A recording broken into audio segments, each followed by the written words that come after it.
Games new to me. Please like and subscribe. Hey guys, Rob here for Games New to Me. Welcome back to what this time will be a mini-stellar video. Why mini-stellar?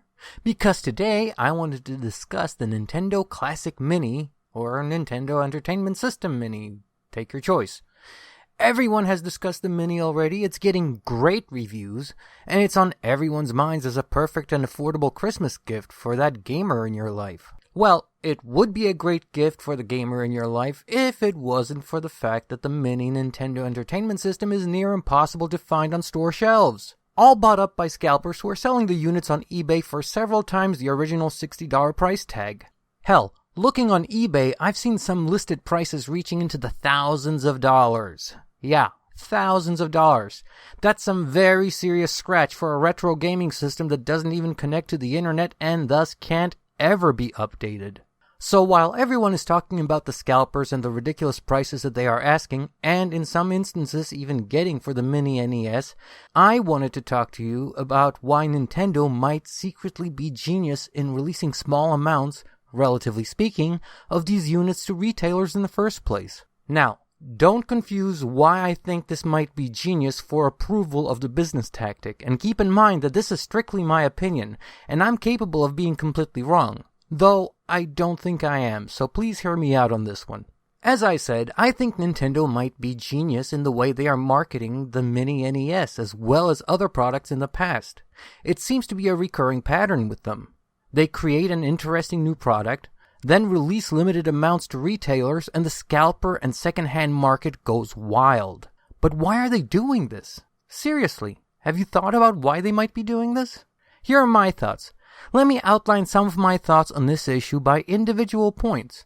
I fully believe that Nintendo releases limited numbers of some very hot items for a few reasons. So what does Nintendo get out of limiting supply of a new and hot product like the NES Mini? Number 1. Well, first and foremost, Nintendo gets tons of free advertising for their product. As everyone rushes to the store only to find the item is sold out, their next step is to hit up eBay, and that's where they get hit by a massive markup. The massive markups almost instantly become fodder for gaming news sites, magazines, and YouTube channels such as mine, and basically anyone that's into gaming starts talking about it. Keep in mind that this means that everyone is talking about a product and Nintendo didn't have to spend hardly anything on advertising. Hell, I don't think you could buy publicity like this for the Mini NES if you tried.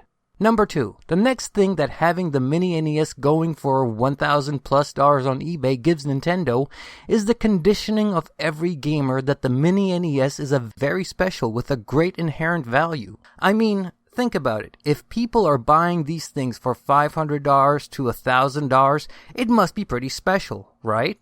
So at this point, we've got Nintendo getting unlimited free publicity in the forms I discussed, plus word of mouth, as well as getting it across to everyone that, quote, wow, this thing is special because it's valuable. Number 3. Next, by doing things this way, Nintendo is guaranteed that the Mini NES is not going to sit on store shelves. They know that either gamers or scalpers are going to scoop up these systems as soon as they come out of the storeroom. That's a hell of a thing to be guaranteed of because you know that the next order those retailers are going to place is going to be basically for as many systems as Nintendo will sell them. So let's recap real quick what we've got so far.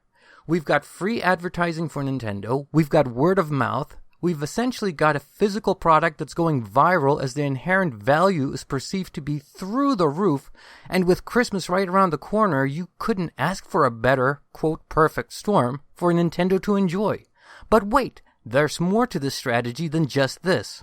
Number 4. By creating this feeding frenzy and thriving second market on eBay, Nintendo has pretty much immunized itself from items being returned. Think about that for a second. Sure, people will fill out the warranty cards and whatnot in case something goes wrong with the unit, but if you didn't buy your Mini NES from a retailer, you can't return it for a full refund. So Nintendo is guaranteed at least 80%, if not more, hard sales with very few, if any, returns. Number 5. Nintendo is pretty much training the public that once per year, maybe twice, when Nintendo drops a hot new product on the market, you should buy it as soon as you see it.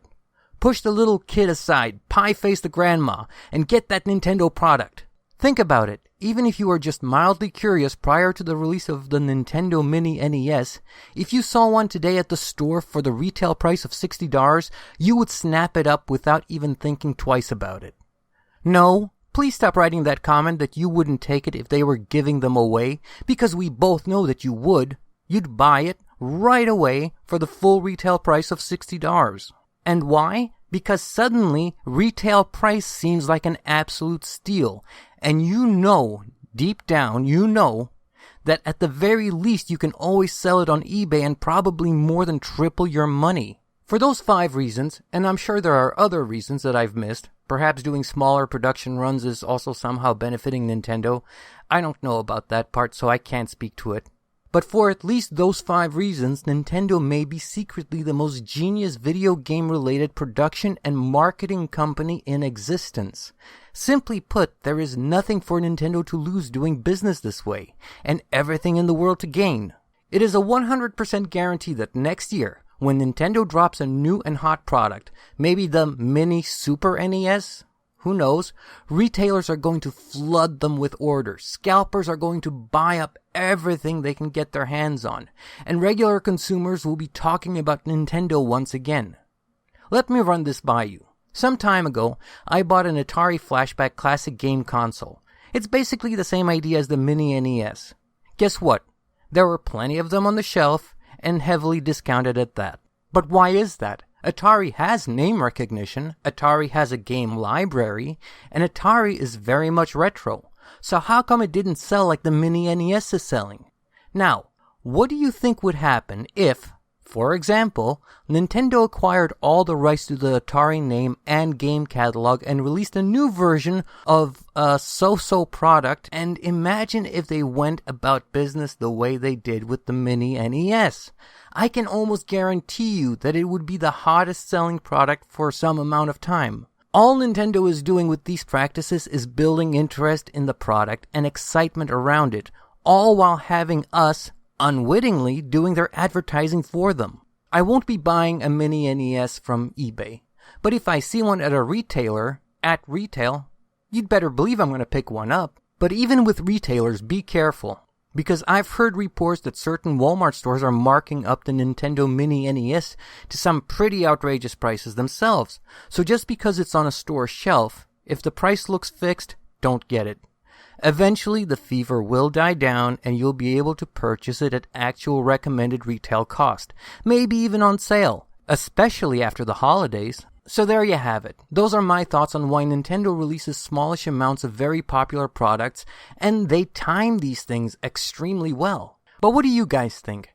Do you think that I got it right about why Nintendo does what it does, or do you think it's something else? Let me know in the comment section below. Guys, thank you so very much for watching. It means the world to me to know that I'm able to both inform and entertain you guys. We've had quite a spike in new subscribers, so I want to warmly welcome you guys to the channel. Thank you for subscribing, and I feel really humbled by all the support. This channel is a passion project first and foremost, and the response from you guys is just amazing to me. Really. To my longtime subscribers, I wish I could give each and every one of you a Mini NES. I obviously can't afford to do that, and there aren't enough at my local shops to fill that order anyway. So please accept my most sincere thank you. You guys are the absolute best. If you just stumbled across this channel, or this video, or me, won't you click that candy-colored subscribe button? You'd be helping to grow the quickly growing and fantastic community of gamers. You'd absolutely have my deepest gratitude, but most importantly, you'll always be notified whenever a new video goes up on the channel. This is Rob for Games New to Me saying, you know what? Nintendo just might be an evil genius at marketing their own products. Until next time, guys, be good to each other. And I'll catch you next time. Take care. Bye-bye.